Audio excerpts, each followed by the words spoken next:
This is a quick impressions short review video of the Serica 5303. I ordered this directly off the Serica site and I've had it for about 2 weeks.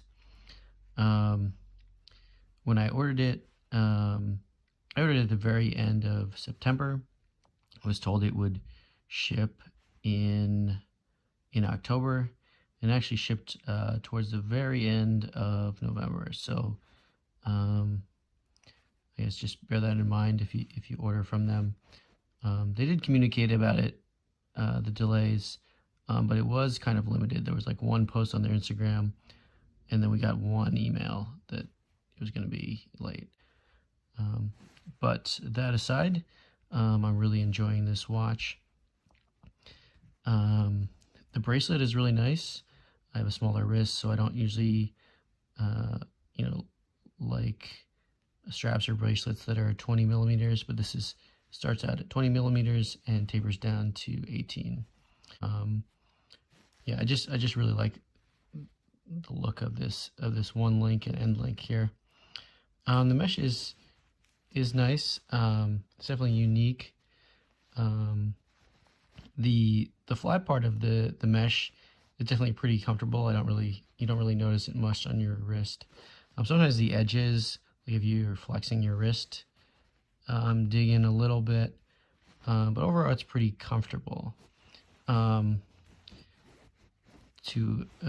adjust it, you just lift up this buckle and slide the bracelet through. It can be tricky to kind of adjust it with one hand. As someone with smaller wrists, I do like that the end of the bracelet comes on the inside rather than having a dangling strap on the outside, which happens a lot with smaller wrists. There are little kind of divots on the inside to catch the clasp there. But yeah, it's pretty easy to adjust. If you're in warm weather and you need to open it to lengthen a little bit, you can just do that really easy on the fly. I'm assuming if you like go diving with it, right, rather than having a regular bracelet and then a diving extension, you can just adjust it real easy at the time. The case, I like the case design.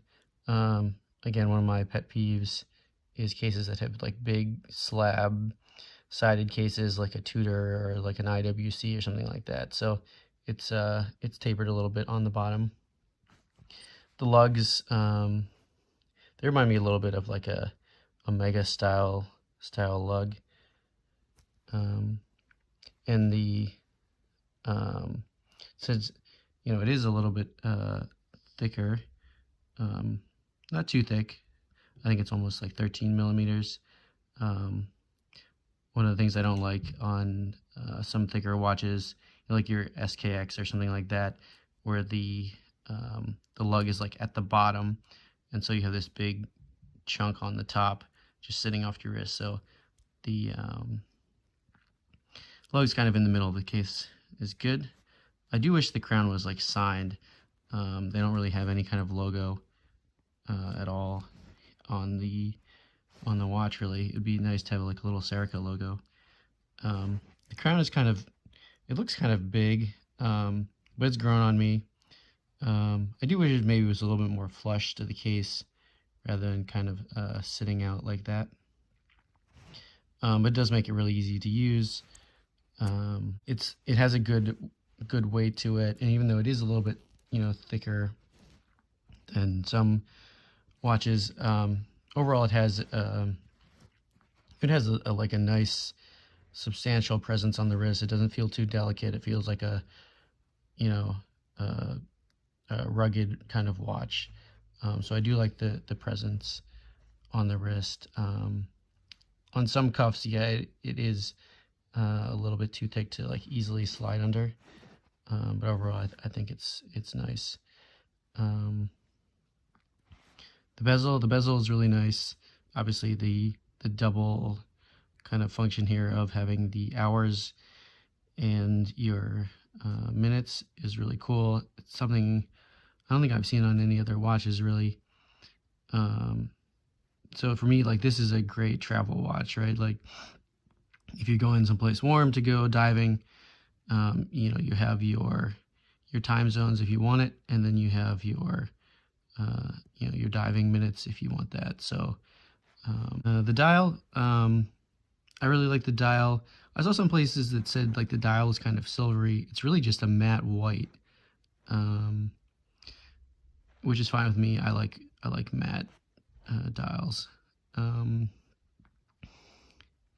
dial does look kind of small.